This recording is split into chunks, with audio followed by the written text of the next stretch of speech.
Ini masalah poligami. Kalau wah ibu-ibu di sini pada pada langsung gitu. Kalau yang saya tahu, yang saya yakini dari dulu, manusia itu kan diciptakan berpasang-pasangan. Lalu Hawa itu diciptakan dari tulang rusuknya Adam. Nah, ini kalau masalahnya poligami, lalu kalau nikahnya sampai 4, itu sisanya yang misalnya namanya Siti, apa Susi, apa Santi itu tulang rusuknya dari mana itu Pak Ustadz? Terus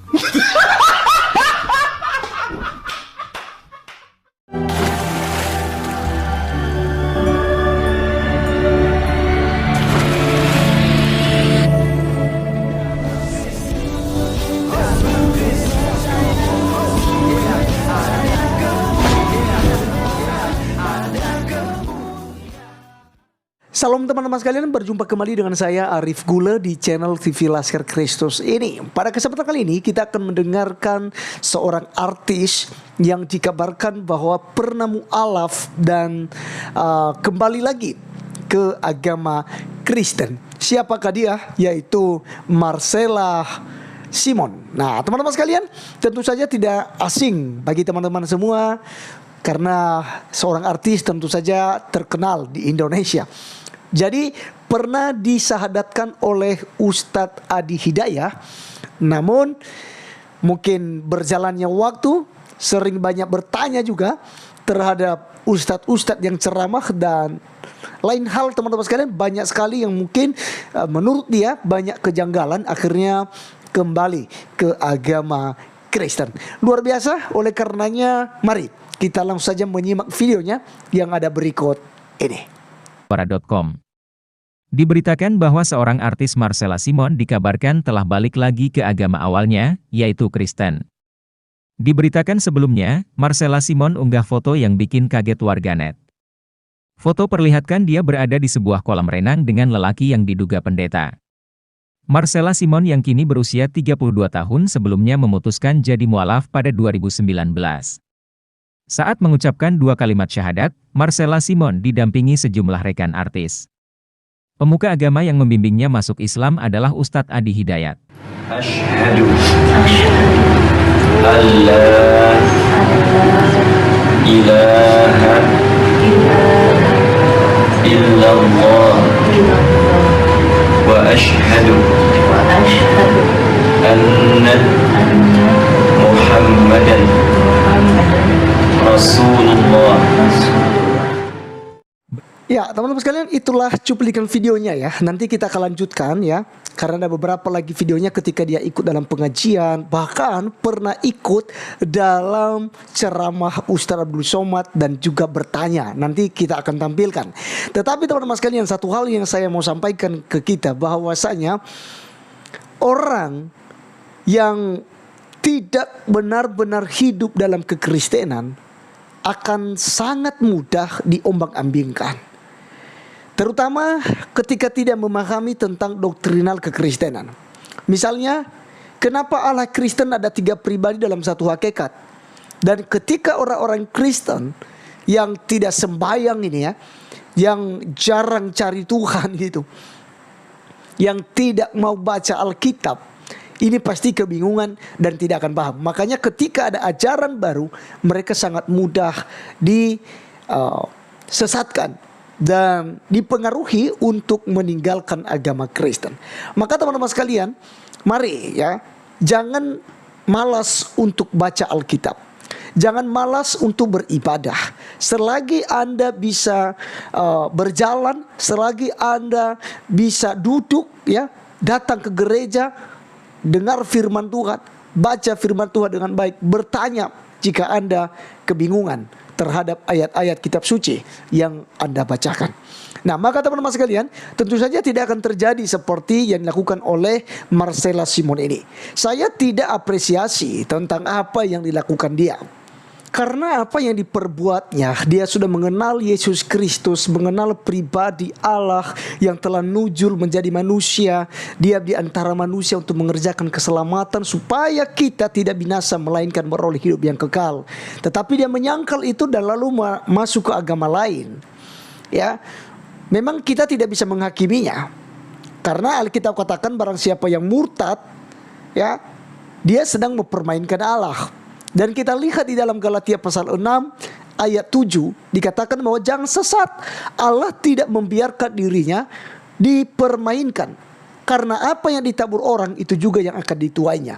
Jadi teman-teman sekalian, dalam hal ini memang saya tidak memberikan pujian buat dia, tetapi di balik itu kita juga bersyukur kalau memang dia kembali.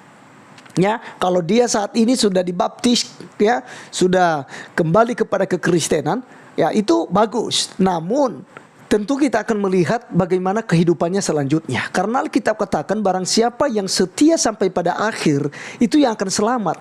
Karena bukan iman kita yang sekarang yang akan dilihat oleh Tuhan, tetapi kesetiaan kita. Apakah kita setia sampai akhir hidup kita kepada Tuhan Yesus Kristus atau tidak? Dan tentu saja ketika dia kembali kepada kekristenan, kita akan awasi, kita akan lihat.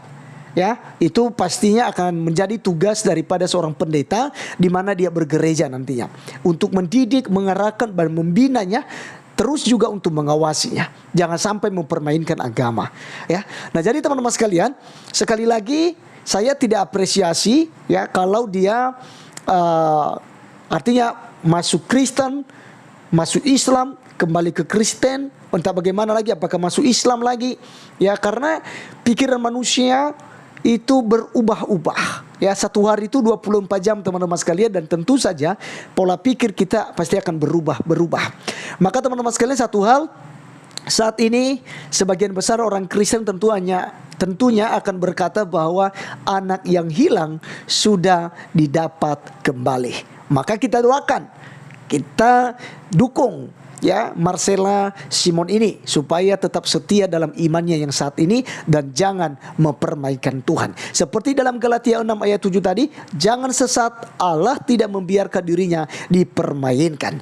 Nah, oleh karenanya teman-teman sekalian, satu hal yang kita akan tampilkan saat ini, kita akan nonton bersama mengenai pertanyaannya yang menurut saya itu bagus sekali dipertanyakan kepada Ustadz Abdul Somad. Oleh karenanya kita langsung saja melihat video berikut ini.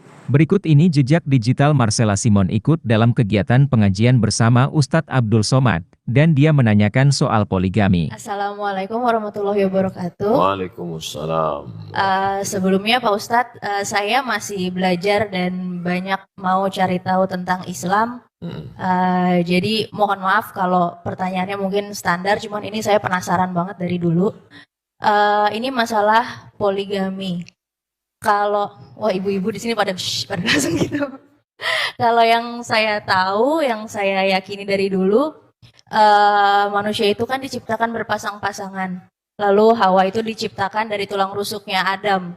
Nah, ini kalau masalahnya poligami, lalu kalau nikahnya sampai 4, itu sisanya yang misalnya namanya Siti, apa Susi, apa Santi, itu tulang rusuknya dari mana itu Pak Ustadz?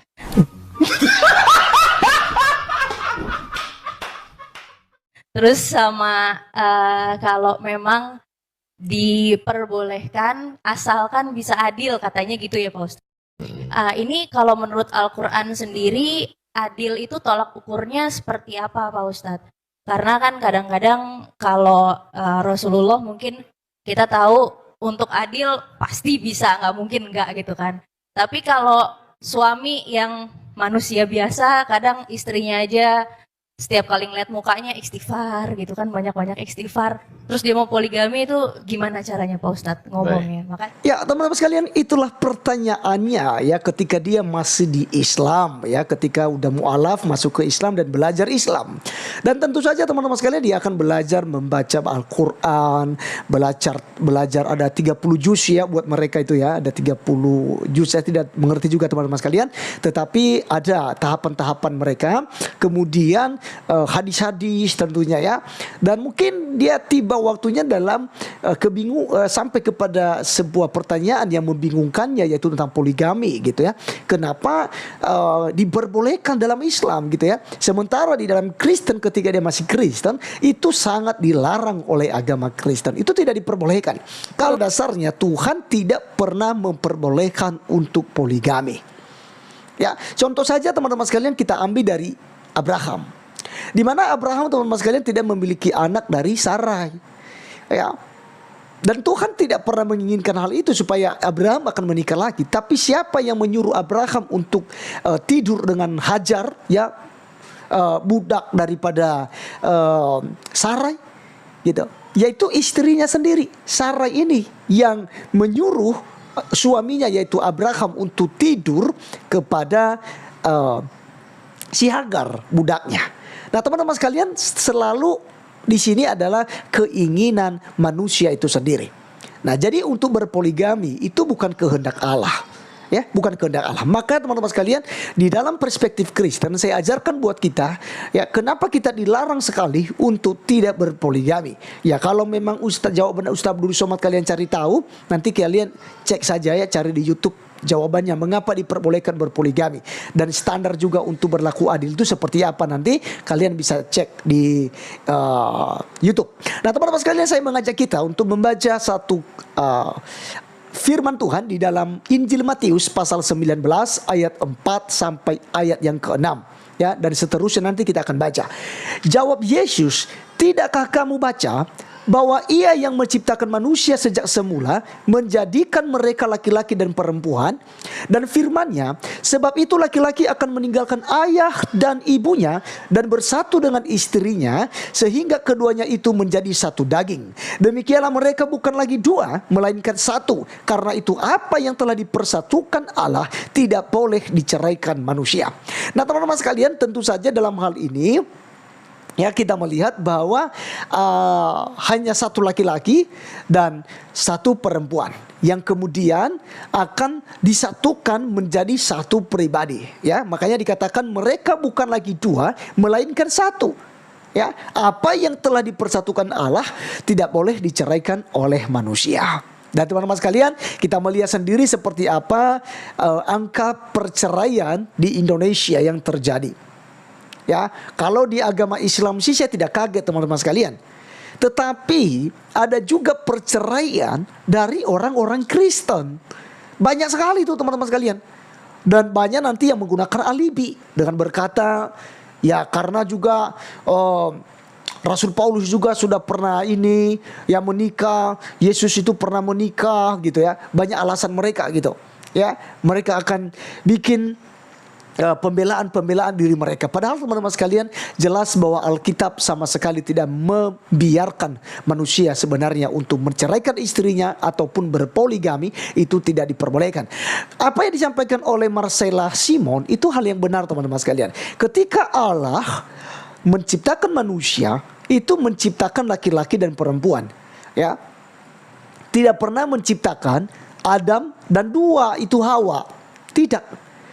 Ya, tapi Adam sama Hawa, ya, ini adalah satu pribadi yang telah disatukan, dua pribadi yang telah disatukan oleh Tuhan. Ya, sehingga mereka dikatakan bukan lagi dua tetapi satu. Ya.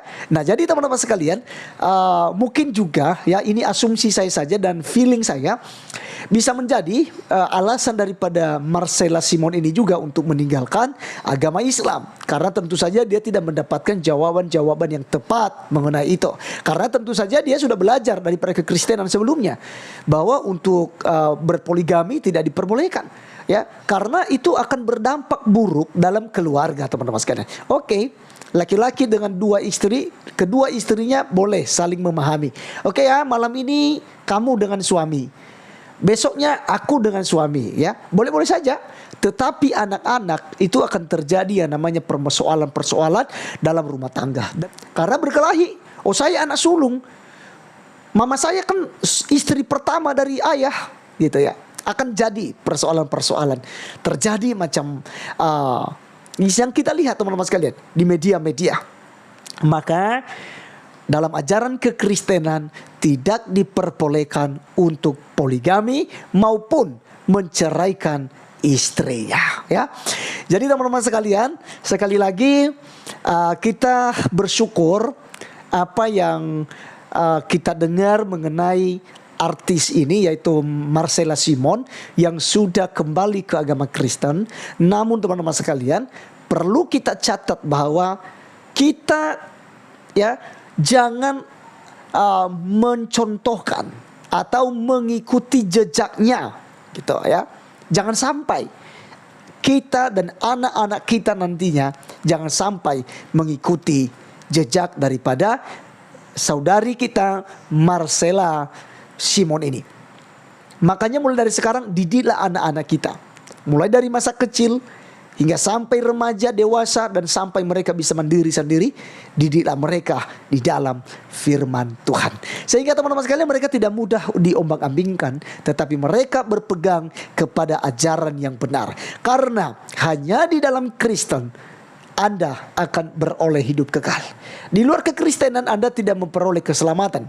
Karena sesuci-sucinya Anda sebagai manusia, sebaik-baiknya Anda untuk melakukan aturan agama Anda, itu tidak akan pernah dianggap oleh Tuhan. Karena Tuhan menuntut kesempurnaan. Pertanyaannya, siapa manusia yang sempurna di dunia ini? Tidak ada. Itu sebabnya Tuhan berinisiatif untuk menyelamatkan manusia itu sendiri. Makanya Yesus Kristus turun ke dunia dalam rupa manusia, dilahirkan, dibesarkan seperti manusia pada umumnya. Hanya saja Yesus tidak pernah berbuat dosa. Dan Yesus mengerjakan keselamatan itu dengan kita, dan dianugerahkan kepada kita dengan gratis. Efesus 2 ayat 8-9 berkata, sebab karena kasih karunia kamu diselamatkan oleh iman. Itu bukan hasil usahamu, tetapi pemberian Allah. Itu bukan hasil pekerjaanmu. Jangan ada orang yang memegahkan diri. Jadi teman-teman sekalian, percaya pada Tuhan Yesus Kristus yang adalah jalan menuju surga. Karena Yesus katakan, akulah jalan, kebenaran, dan hidup. Tidak seorang pun yang datang ke surga kalau tidak melalui aku. Sekian video kali ini teman-teman sekalian. Sampai ketemu di video berikutnya. Tuhan Yesus memberkati kita. Salam.